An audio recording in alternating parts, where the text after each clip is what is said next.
Today's episode is brought to you by Create Engage, the specialist digital marketing agency for the disruptive management consultancy.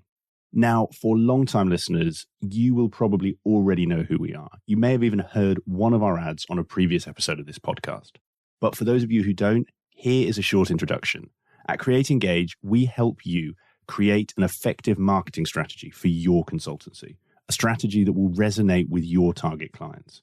And then we support you by delivering the campaigns you need to turn that strategy into a reality, helping you to build your brand, raise your profile with your prospective clients, and ultimately generate return on investment from your marketing activity. Now, I could tell you about many of the great clients that we work with and the results we've delivered for them. But instead, I'm going to do something much more powerful and something that I would recommend you do for your own marketing. I'm going to let our clients do the talking for us.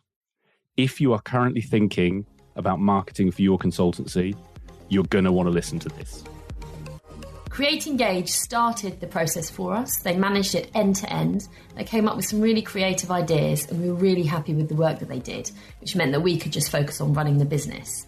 Not only did we start conversations with clients that we hadn't spoken to before, but also there was tangible return on investment by some work that we were given. They've helped right from the initial shaping of the idea through to helping us work out what our end goal was.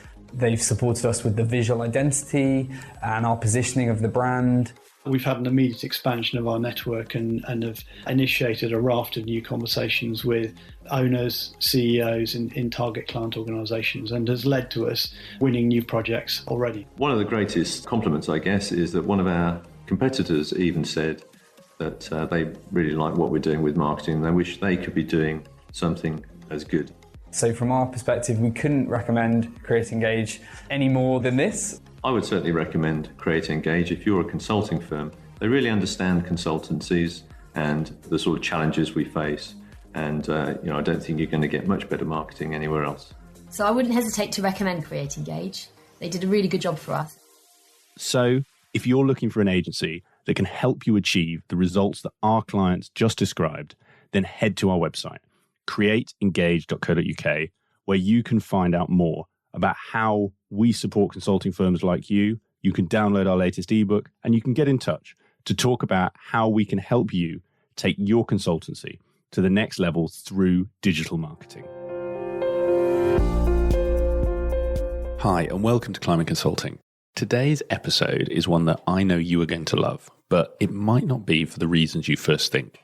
Right now, we as an agency are getting a lot of questions from clients about what they should do now that in-person events are an option. Should you run them? Should you not? And if you are going to, how can you make the most of them? Now, you may not be expecting me, as someone who runs a digital marketing agency, to say that I'm a big fan of in-person events, but I am. I'm a huge fan when they're done properly. Sadly, too often they're treated as a one-off and not considered as part of a consultancy's broader marketing strategy.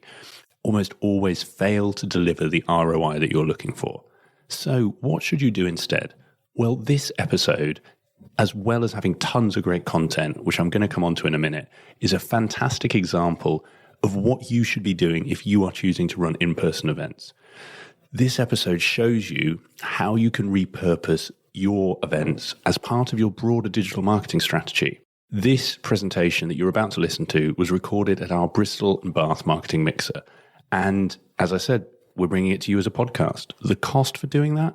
A £40 lav mic from Amazon. And I've put the link to the mic that we use in the show notes if you'd like to get your own.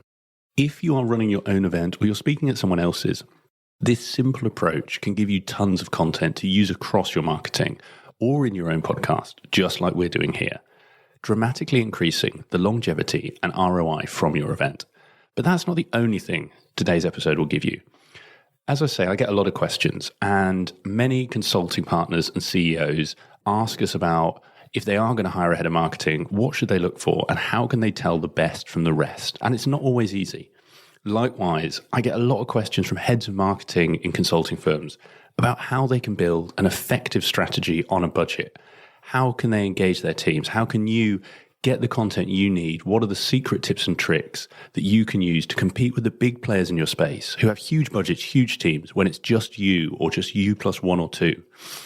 And in this episode, you're going to hear the answers to all of these questions, regardless of whether you're the partner hiring for a head of marketing or you're the head of marketing looking to build that strategy. And you're going to hear from someone who I would say is definitely one of the best in our industry, Kevin Matthews, Global Head of Marketing at Deminor. But don't take my word for it. In the run-up to our marketing mixer, we were promoting it on LinkedIn, and this is what his colleagues said about him. And you can find this on LinkedIn for all to read. From the perspective of the business, Kevin has transformed our marketing function, improved our implementation of our marketing infrastructure, increased our leads coming in, and has given me time back to actually get business done, all in less than 12 months.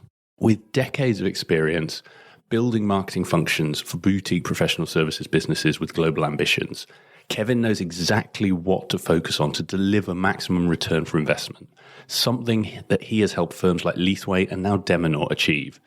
In this talk, Kevin shares his step-by-step guide to building the marketing function for your consultancy, what you should be focusing on and the pitfalls to look out for along the journey, including where to start and the common mistakes that new heads of marketing make when they go into a professional services business, how he engages colleagues to help drive the firm's marketing and generate that great content he needs to grow his firm's reach, and why CSR is a key focus for him, and how he's been able to maximize its marketing benefits for both the firms he's worked for and the communities he's worked in. Whether you are a head of marketing who needs to create an impact on a limited budget, or you're a partner responsible for marketing in your firm, Kevin's talk will give you plenty of food for thought. So, with the build-up complete and my intro done, all that is left to say is please enjoy today's episode, taken live from our Bristol and Bath marketing mixer with Kevin Matthews.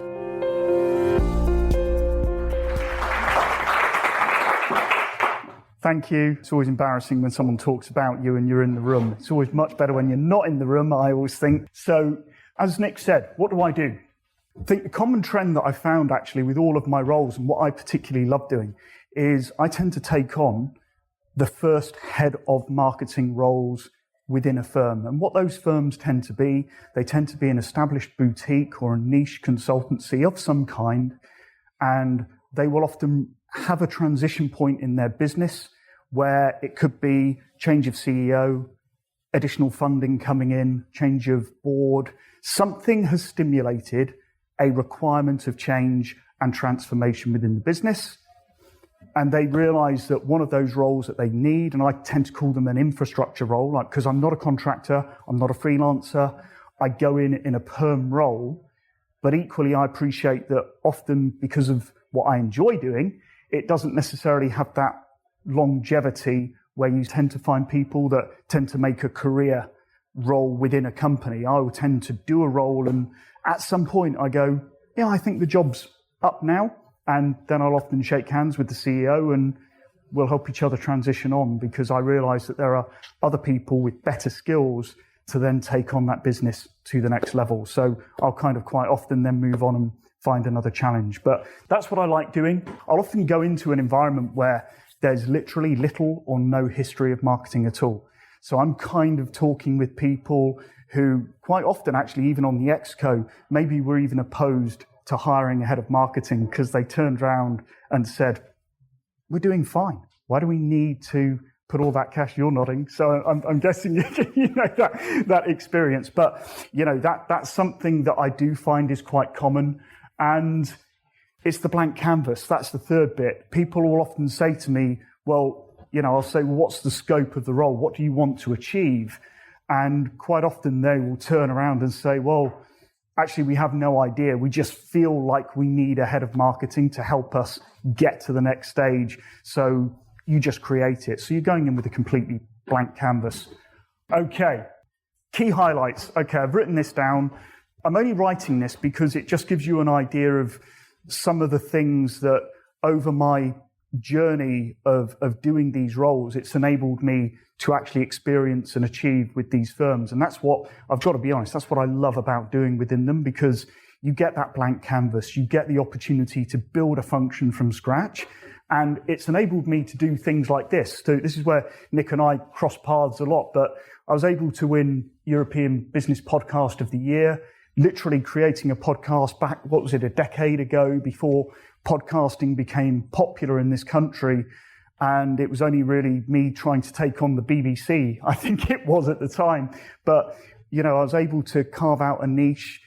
It had a fascinating B2B marketing angle that I was able to breed into something in a very cheap and cheerful and clever way that worked really well for us commercially from a brand perspective. That was fascinating.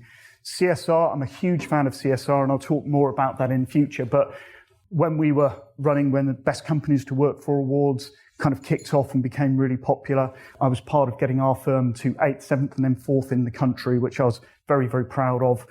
Scaling, I think that's the key part of what I'm always asked to do in my jobs, which is to take firms from being an established boutique into a genuine mid-size contender for whatever industry they're in. And I totally appreciate those industries tend to be niche.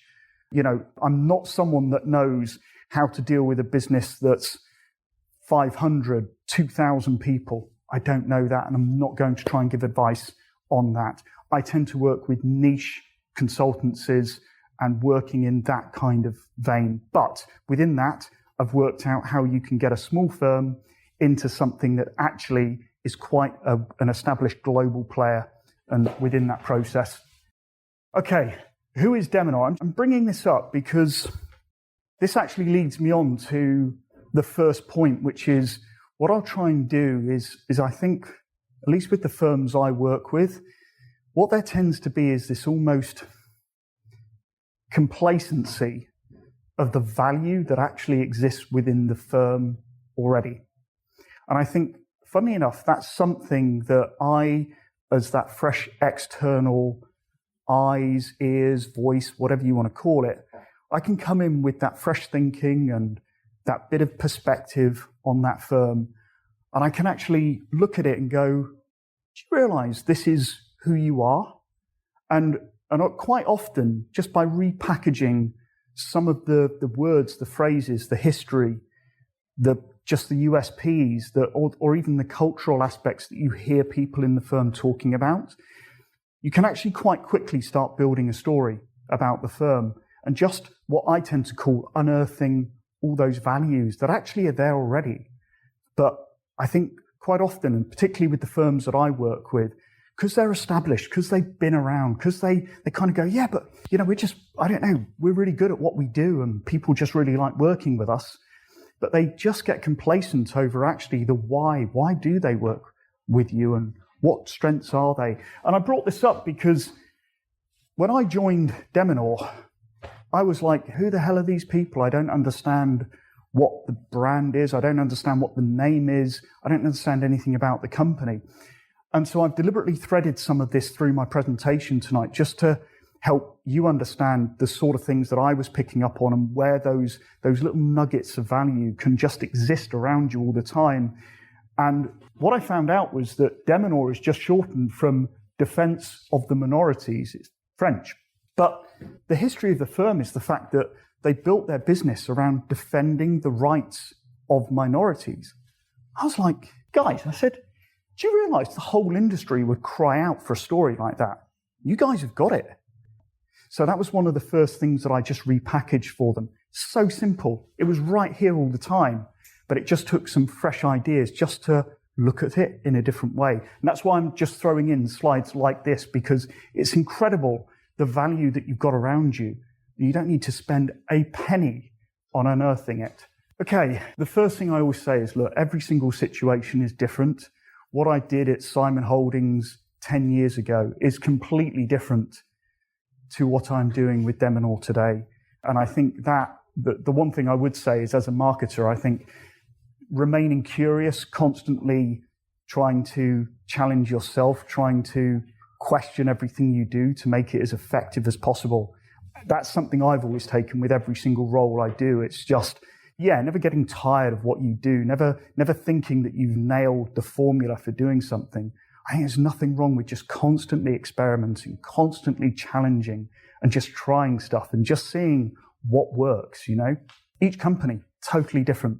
I found that every single time, wherever I've worked, whatever firms I've even done some external consulting for, so different. And I think that is just so important to always understand that every single scenario, no matter how similar it looks on the surface, they are all different. They're all unique. And that means if they are unique, they've got wonderful qualities that you can bring out from within there that quite could match something very different that you can share externally. Culture is key. And I'll always say that, and you'll see me talk about that in some of the other slides. But, there's a phrase I use, which is don't fight the culture of the business. I've seen marketers go into firms that I've then left in a good position, and they've tried to fight the culture, and it's not worked. Whenever I go into a firm, I always take that time to really try and appreciate the culture within the business. I'm very respectful of the culture within the business. And I know that a number of you come from agency side as well. And I also think, that is, as you can all appreciate, probably even more important when you're just parachuted in as an agency side, and somehow unearthing that culture and respecting that culture is very important. And then the final bit, particularly with the size of firms that I work with, the ability to flex and pivot is so important, because I'm going into very immature environments. I mean that in the most respectful kind of way, but they're so young on their marketing journeys and they're not established. And also, and this is the bit that Nick and I have been talking about a lot over the last couple of months, and Frankie, is that I'm dealing with growing pains of the business now, because I am stimulating growth within the business. And so I've got to be very mindful that I'm actually adding excuse my French, a shitload of workload on people, because this business is scaling quite rapidly now. So I've got to be really, really mindful and respectful that I am making people more stressed. So keeping them on side is even more important, with keeping them on that journey and helping them appreciate that what we're trying to do here is for the good, but we're going to go through some growth pains. So again, it's a very important part of the role, at least with the type of roles that I do. So this is the bit now that, is the first kind of core message, I think, of what Nick was hoping to achieve for the evening. So sorry about all the ramblings before that, but building a new function. It doesn't matter whether you're freelancing, whether you're on an agency side or you're working in-house. I think whenever you're going into, it's called building a new function here, but it's starting a new role. It's taking on a new project. It's exactly the same. But one thing I have placed, and I didn't do it well enough when I was younger and doing some of the other roles, but it's something I place incredibly importance on now, is identify the goals. Every board that has brought me in has a goal in mind, but sometimes they can't share it that easily initially, because maybe they haven't thought about it that much. And quite often the strategic goal of the business might be a bit different to what they initially think it is. And it took me not doing it right a couple of times to then realize how absolutely important it is to get that right. And I feel as though I've got that right at Deminor. That's what this talk's all about today. It's not about me. As I said, I'm no marketing guru. I'm just a guy that's been doing this and has gone through ups and downs, and, hopefully has achieved more wins than losses, but I've made my fair share of mistakes. And, when I look back at some of my previous roles, I was kind of excited to be in them and excited to go on the journey, but I didn't press home enough about what does that journey look like? What does the goal at the end of that journey look like? Let's get that aligned. And the second thing that I'm really kind of almost paranoid about now is being able to actually measure everything. And for me anyway, that's just having, particularly in my mind, having a nice singular CRM that can see my user journey right from when they start entering my funnel, right the way through to seeing people when they turn into a transaction, if we want to call it that at the end of the day, but a paying client of the business. And I have to say, getting all of that under one single CRM. So I use HubSpot. I find HubSpot works for my roles, for my industry. But I have to say, compared to some of the systems I've had before that didn't communicate that clearly, my God, my life with HubSpot is just wonderful, because I'm now using HubSpot as my catalyst to fuel the board meetings that go on. And so I've got a CEO who's like, this is fantastic. I've never had live business data before, because he just didn't realize it existed. And it's just quite fascinating when you can stop people going, oh yeah, how can we export that as a report on an Excel sheet? Which is, I hate it when I hear that. I go, no, I'm going to build you a live dashboard in 5 minutes so that you can take that live dashboard to your board meeting and show people real-time business data that if you've got queries on, you can drill down and actually filter on that and actually look at that in a real-time environment. And I have to say that's hugely valuable, particularly for when I'm running this very small team, very small budget, and I've got a diverse range of stakeholders to keep entertained with this. You've heard me already mention this, but I'll come back to it time and time again. Unearth and repackage the existing strengths of the firm.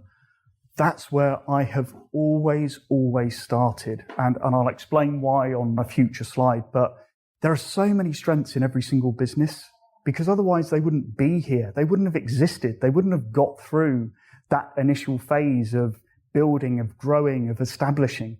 And that's the thing I always take credit on, because we know how many businesses start and how many businesses fail.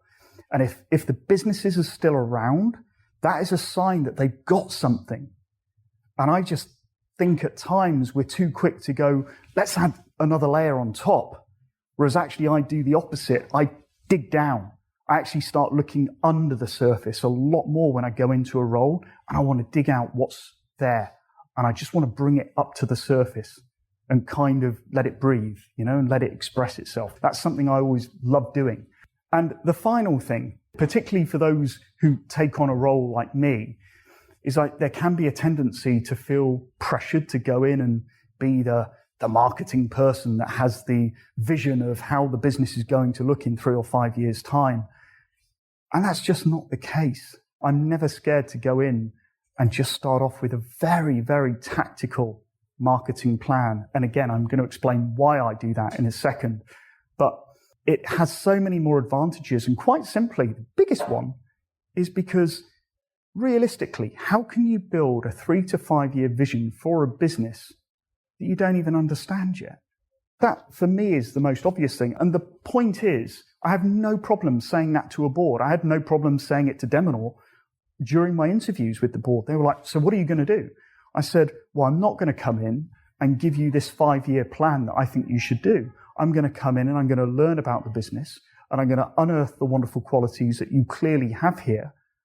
And I'm going to repackage those so that we can actually start celebrating those. And that approach always seems to be welcomed for me. It just works because the board aren't feeling threatened that you're going to come in and try and take over or try and take them away from who they have been.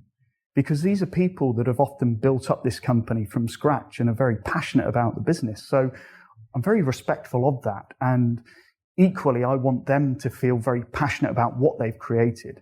And so that's a big chunk of what I try and do. But again, I'll explain that. And I know there's other slides where I can talk about that. So this stuff is really relevant, I think. So building and scaling, this all flows quite nicely from what we were just talking about. But I will never be that bull in a china shop. I don't think you need to be. I personally don't, because I think these businesses are already established. They're already successful. Who am I to go in and just try and reshape it? Why? It's working. All they've asked to do is just scale it. So if they want to scale, then that's just a different part of the business journey that we want to take them on. But if you go in with a bull in a china shop mentality, again, in my experience, you're just going to piss people off. It's just going to hate you. They're just going to go, whoa, hold on. We were doing quite fine, thank you very much. And all you're doing is just telling us that we were doing it wrong. And I've seen marketers do that. And, it's quite scary at times when you don't see that they've taken the time to just give that respect and that subtlety of just being aware of what is there in that firm already. The other thing is, see what can be achieved for free. I think, the experience I've had with boards is that they immediately panic and go, oh God, we're getting in a marketer. They're just going to absolutely try and chuck all these budgets at us and chuck all this expenditure. There is so much you can do for free. And as I said, even going back to the point I said earlier about the story, bringing out the story, have an eye on the future. I think that is really important because particularly at the early stages, when I'm going into these blank canvases, the whole evolution of the role is just going to change so quickly. And something I'm always really mindful of is, how is this going to work for the business in 18 months' time? So if I try and implement a system now, will it still be fit for purpose in 18 months' time when either the headcount's doubled or the turnover's doubled or the transaction numbers are doubled? So I'm always trying to think of, if I build something now, is it still going to be fit for purpose in 18 months' time? And I think that's really, really important. And again, I do think this is really important when an external agency comes into a business as well. I think it's really important if you can show that you're actually, because we all know that, you know, an agency will often have a particular shelf life or a specific project that they're here to deliver. And again, if you're able to demonstrate that you're considering the implications and the practicality of what you're bringing in beyond your life cycle there, I think that is a real sign of consideration for the existing business, and that will be respected by the employees who are still there beyond that. And I think that's very important. And I've said here, be mindful at which the speed that your needs are going to evolve. And that's something I found when I've been building out these functions, that you are going to require different marketing skills at an unbelievable rate when you're going through this journey, and it's very hard to anticipate them. And you know, this is where I'm going to give a plug for Nick, and this is where he feels quite awkward, but I cannot find a hire that could give me Google AdWords experience, Google Analytics, or I might need some videography here. I might need, actually, I've got I need some social content written over here, or I might need a webinar organized over here. You can't find that within a single employee. And even if I could, I can't justify having 3 or 4 employees because I don't need it full time. I just need it for a few hours each week. And so I think something I've always done is, rather than go in with, oh, I need to get an assistant or I need to do that, I will actually have a couple of agencies that I've built up relationships with over the years that I will often parachute in with me to give me that bandwidth and that support and that skill, that access to skills that I need to help scale the solution and deliver some real high quality results without me ever having to impact that balance sheet. So I can put his cost on my P&L account. That keeps the board happy because they know they're not making any long-term decisions in the business, and it keeps the balance sheet light. And I think from working with excos, working with boards, if you can keep that balance sheet light and keep that long-term commitment light, then it does give them that confidence in what you are doing for the business, because they don't feel exposed to the business. And the final bit, there's nothing wrong with experimenting. You are brought in to help change the business and transform the business. But what I'm very open with is, I just say, hey, we're just going to experiment with this stuff. If it doesn't work, and that goes back to the previous slide about where you need to flex and pivot, you just say what we are doing. And the stage I'm with Deminor right now, even with the marketing budget, I have said this is a working budget and it's a working strategy, because we don't know what's right or wrong yet for the business, because we haven't even been through a full 12-month cycle. Let's just experiment. But again, I think quite often we won't share that language with the exco or with the board or with the stakeholders. And I think it's so important just to say, look, until we've got the data to prove what's working and what isn't working, or until we've got the data to show we've tried investing £5,000 here and £5,000 here, or 50,000 here and 50,000 there, we can't compare. We can't work out what is the most effective way to help the business grow. And that's where the experimentation comes in. If we're not experimenting, we're not trying enough routes to find the best way to market. We can find stuff to push the dial and we can find stuff that will work, but in my mind, it's about being curious. It's about trying to find the best route that can work. Where can you get best bang for your buck? And that means experimenting all the time and not being fearful of doing that. The team, and this is probably the most important part of the whole process, particularly for me anyway, in the types of firms I work in. But I can't stress enough that the need to get stakeholder engagement on board from the off, so important. And what I'll often do here is I'll spend time to actually understand the different personas of the stakeholders within the business. And particularly when you're dealing in that boutique kind of, still got the owner-operator mentality to a degree. You've got people who've invested 10, 15, sometimes 20 years within that business. It's really important to understand what their personas are. You're going to find some who are real early adopters, but others who are risk averse. And it's really appreciating which ones are which and how to approach each. So what I'll often do, and what I have done, is I will find my early adopters. I will work with them first.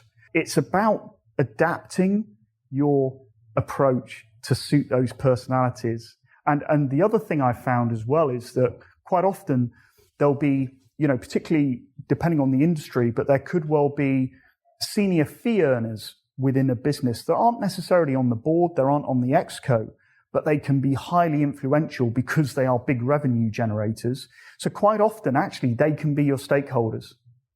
So sometimes they're not necessarily the obvious stakeholders, but actually they are the ones who carry the weight. And that was how I often worked around different personalities, because those personalities are very strong. And you get it wrong, and that's it. You're the new kid on the block. You're trying to change the business. You can be frozen out, and that's it. And they've got the power to then just change the course of where this is going to go. They've also got the power to totally embrace it and really support you. The second point, starting by improving the life of the existing team. I try and do that all the time. I try and find a way to take pressure away from them, because back to what I said at the beginning, I know I'm about to make their lives worse in the short term, because I'm going to bring in more business. I'm going to bring in more leads. I'm going to bring in more things that are going to eat up time in their day. So what I'm very mindful of is I try and find quick wins that I can do to actually free up some time initially. So in Deminor, for example, they weren't using HubSpot correctly, and they were replicating their kind of MIS, if you want to call it that, on a combination of Trello, Excel sheets, OneNote, and a whole range of other areas. And I said, well, we can consolidate all of that just into HubSpot so that you enter it once and then the data works for you. No more time is spent reporting and extracting and all of that. They were like, really? I said, yeah, come on. And I made that. And I was very open with the CEO. I said, look, this is the elephant in the room. If you want me to help change the business and accelerate change within the business, until I can deal with that and free up some bandwidth, we can't move forward with pure marketing. So I said, it's not a glamorous part of the job, and it's not the primary job I was brought in to do. But actually, it was the most important thing strategically and operationally for the business to help it move forward. And so we spent the first 3 months getting all of that right. The team were like, oh, you could see them go, oh, that's a breath of fresh air. I feel like a weight has been lifted off me. And then they're on board because they're like, fantastic, you've just made my life better. And we've been trying to solve that for months, and you've come in and you've sorted it. Now, great, let's go along for the journey. So now when I'm making their life a little bit challenging at the moment because of the extra stuff that we're having to manage, they're all up for it because they're bought into the bigger picture. But it did start with getting them bought into it, making their life easier. And that brings you on to the final point then, because that then immediately gives you a reputation for someone that's going to deliver. And there are so many times when we hear about, the marketer comes in, starts planning this big strategy, the 3 to 5 year plan, and, put yourself in the shoes of the CEO, and the CEO is going to the monthly board meeting, and the board say, great, so what's your new marketer done? They're still working on this big strategy. Okay, but what have we seen? We haven't seen anything yet. And they're kind of talking about what they're going to bring in and what they're going to do. And they're talking about doing this research. And it makes it very hard for them, because that's where I put myself. I put myself in the shoes of my CEO, who's vouched to bring me on board. And I want to make their job easy at board level. I want them to go into that first board meeting going, oh my God, yeah, actually what they've done is, it's not pure marketing, but they've come in, they've streamlined our CRM. And now the team have got more bandwidth and we can do this. And actually, they've identified that we've got this wonderful history with our brand name that we just weren't using before. So they're already doing this, and they've already increased our followers on LinkedIn by 200, and that's more than we've ever had in our history. It's just simple things, but you're then making it very easy for them to feel confident about that decision, whether it's a permanent hire, whether it's bringing in an agency. But it's really important just to kind of get outside your bubble and put yourself in that perspective of who are your stakeholders, who are the people that justified your role or your budget to bring you on board. Make it easy for them to go, that was money well spent. I find that very, very important. This is pretty much one of my last slides because Nick knows that I'm passionate about I was going to say CSG because I get confused now with what people call it. And that's why I've just said it on here. It's not CSR, ESG. I've just said don't label it, just do it. And the reason I'm finishing off with this is because there is so much pressure now on marketers to somehow become the steward for the whole ESG program for a firm, or at least I feel that with the size of firms I deal with, they don't have somebody that can just do all of that. But quite often, because it comes back to comms and marketing, they're like, oh yeah, come on, say that we're doing this and do this. I can tell you right now from personal experience, if a firm does it as a tick box exercise, you will get unstuck with it. And it's so important I've pushed back on excos on boards when they have pushed me. I've said, no, we are not doing it like that. And I'm just going to explain why, okay? Because if you do it as a tick box exercise, that's what I consider to be an outside-in method of marketing. It's just you're trying to dress stuff up on the outside, but there's actually no core substance to what you are doing. Now, a practice of marketing I've always done right the way through my career is I'm a firm believer of inside-out marketing. So hence why I was talking about unearthing the value of the firm that's already there. But I also love unearthing the quality of the people, building stories through the people, using those human assets within a firm. But this is where the CSR bit comes into play, because the partner that I was talking about at Deminor, now it turns out that he is the most passionate about doing our CSR program. He loves it. There's this museum in Brussels, which just is this incredible kind of socio-cultural museum. But what he does every single year is he gives them a fund that enables 1,000 underprivileged kids to come and visit this museum and get a full tour of it, and it becomes part of their curriculum, which, if it wasn't for his donation coming from our firm, they would not have any field trips or anything, because their schools literally have zero budget over there, proper inner city stuff. And when you hear the impact from the teachers about what that does for the kids, it's quite fascinating. And this guy, he is so passionate about this. And that, for me, is where it just becomes such a natural fit, because I don't have to push him on anything marketing. He's doing it right there for me. It's just different. And so he is now my CSR ambassador for the whole firm. Why? Because he lives it, he breathes it. And you know what? I can put him in front of the board and he will actually tell an authentic story because he's doing it. And that's where it really becomes incredibly valuable for you. But if you don't have those internal stakeholders that really believe it and they're just trying to force it on the agenda of the firm, I tell you what, I'm the first to say, no, I'm not doing that. I'm not endorsing that. And I'm giving you the right counsel, because you will come unstuck. I've seen recruitment firms rock up, and bearing in mind they're going up in front of heads of HR, and they will stand there and say, yep, we're here. We can improve your diversity within your firm with our recruitment practices. And what they haven't done is actually take the time to sit themselves in the position where their audience is and look at the people who are delivering that pitch. And quite invariably, the people delivering that pitch are 4 middle-aged white guys. And these 4 middle-aged white guys are saying, yes, we can change the diversity of your firm. And you've got a head of HR there going, really? Okay, next. And they just see right through it. And that's why I'd say it's better to do nothing than try and do something that's coming from an outside-in approach and doing a tick box, because you will get found out. And it happens more and more so now. And the final bit there, the commercial value of CSR activities, they're so underestimated. They really are. Because do you know what? I can put this partner in front of a board And he's talking about what he's doing with those museums. And that could be the differentiator for us winning a key piece of work. Why? Because it shows that we're more concerned about other stuff, not just the balance sheet, that we're willing to put our time, our effort into something that isn't just a profit and loss activity. And it makes such a difference when you've got people that can just tell a story that isn't directly about making money, trying to close a deal. That's when they realize that actually there's a firm there that actually has some more substance to them, some more authenticity to them. And I find that really important, and it's very refreshing because, as we know, it's very hard to find differentiators nowadays. And that's why when you've got activities like that people are really passionate about.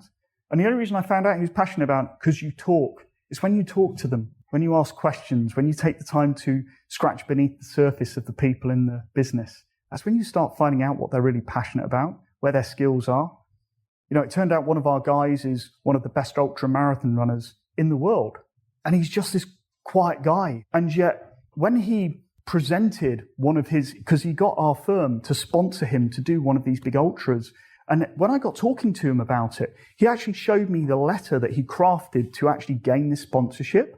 And he talked about how he saw that running ultra marathons was actually really similar to what we did as a business, and how it was about these cases that we take on can take 3 or 5 years to materialize, and how he saw an ultra marathon took him on the same journey where the end result can seem miles and miles away and almost impossible to reach. But if you keep putting one step in front of the other, you will eventually reach there. And when I saw that, I was like, what a fantastic, authentic story. And as Frankie knows, we then made that one of our premier people stories for the whole of our annual review for the year, because we thought, what a great personal story to bring out. And again, doesn't it show depth and a differentiator in our business that they're not going to expect to see when they open up an annual review? They're just going to expect to see numbers, statistics, and everything else. Let's hit them with something different. Let's show them about the people that work at Deminor and show that's why you should come and work with Deminor as your partner, because you've got people that actually are just doing different stuff there and have meaning and purpose to what they do inside and outside of work. It's quite fascinating, but it just shows you, have the conversations. It's incredible what you can unearth and then repackage, and how something that's a CSR activity can really bring commercial value to your business, but in an authentic way. I think that might bring us to the end, right, Ben? Well, thank you very much.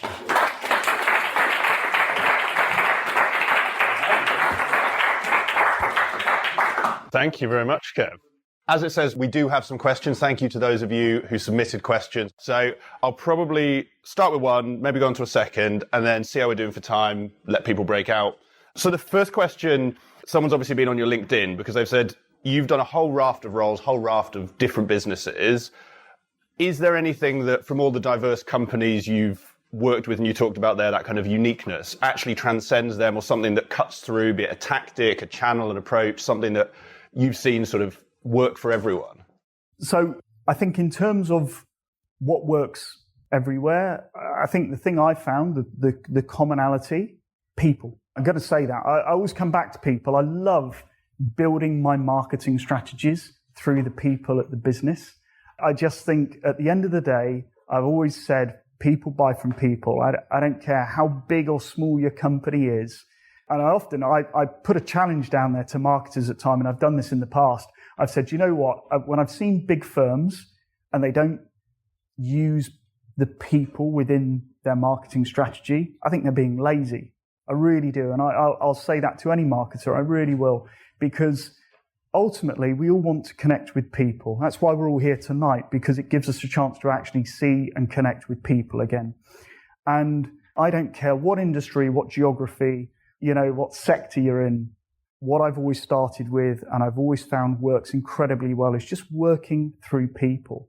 I just think it just unearths, people are unique. That's the one thing that can never be copied. There's not a single person in your firm that can be copied. So they each tell a unique story. And I think the more we bring those out, the more it differentiates your company. I really do. Brilliant. Thank you. And I think we'll do one more, and then I'll probably let people come and ask you all the others over tonight. So it actually touches on something you talked about there in your presentation, but I think would be really interesting. And this is one slightly cynically on the agency side I'd like to know, but is very much going to help those in-house as well, which is you obviously talked about tactics there and sort of how it's not all about strategy. Anyone here who works in agency will know the number one thing clients ask is show me return on investment, show me the results. And for those of you who are in-house, I'm sure that's because you're getting hit by your boards, your CEOs, show me the results, show me the strategy, the vision, the plan. How have you got those companies you've worked with comfortable with a tactical approach to give you that room so that you don't have to, jump right into a strategy and sort of just fingers crossed it's going to work? I talk a lot with the stakeholders, but not just the stakeholders. I always think that, at least I've always described it, I always think I do the luckiest job in any firm because I get to work with everybody in the company, but I get to do it in a positive way. I always think, when you're the marketer, you get to work with everybody and all you're trying to do is just help them. And I think when they know that you're coming from a perspective of sincerity, that you are genuinely there to help them, and in the process, it helps the business. So I don't go in and say, right, I'm going to do this for the business. I start off by going, what can we do for you that's going to improve what you want to achieve? What are your objectives for this year? What's going to make your appraisal process go well for you this year? How can I help you get to there? And I start off with the people, I think, and because I go in with that approach, then I say, okay, well, let's try a few things. Let's experiment. Are you up for doing that? And I get their permission. And then what I do is once we have done that, then I'll often get them to sell that back into the business. So that's when I step back and I'll then get them talking about their case studies, their experiences, and how different things have worked, so that then they're the ambassadors. I don't have to do it. And then I get other people coming to me saying, yeah, can we do this? But I definitely realize I start off by going, how can we help the individual be the best version of them within the firm? And then by default, it helps the business. But I don't go with business first. I go with people first. And that makes sense. I guess talks to what you said around actually being open and honest as well and just having those conversations. Yeah, if you say, okay, well, look, have we done this before? No. Okay, so by the nature of it, we need to experiment. But let's monitor it and let's assess it and let's review it afterwards. And hey, if it didn't work, great. We know, we've kept a record of it. We'll try something else next time. Fantastic. Well, I'm going to, just because I'm sure we could talk all night, but I want those who want to find out the answers to their questions will come over to you later, I'm sure. I want to give everyone a chance to meet each other as well. So I think we'll draw a close to the presentation here. So thank you, Kevin, for that. It was brilliant. I hope you enjoyed today's episode of Climbing Consulting. If you have any guest recommendations, comments, ideas, thoughts on how I can make this show better for you, just drop me an email. It's nick@createengage.co.uk, and I really look forward to hearing from you.